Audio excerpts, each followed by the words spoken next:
Our bookstore is like a portal. It's neo-Victorian, it's steampunk. And we wanted our Wix website to be too. I'm Jenna. And I'm Josh, and we're the owners of the Last Bookstore, California's largest indie bookstore.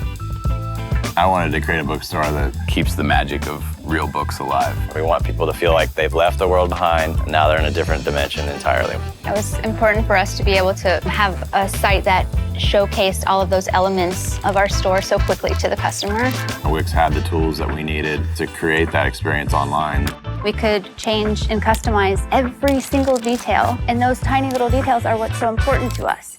We wanted people to have that feel looking at our website, enough that it would persuade them to come and visit. It's like a bucket list dream for them to make it here and make the pilgrimage. That's really cool to see that there's that many people in this day and age that are in love with books in the same way that we are. It's so crowded in here sometimes that you can't hardly move. Now, we have 4 locations, including one in Hawaii. It's grown beyond just me and my vision. It's now part of everyone around the world. It's more than a bookstore. It's more than a website. It's an experience.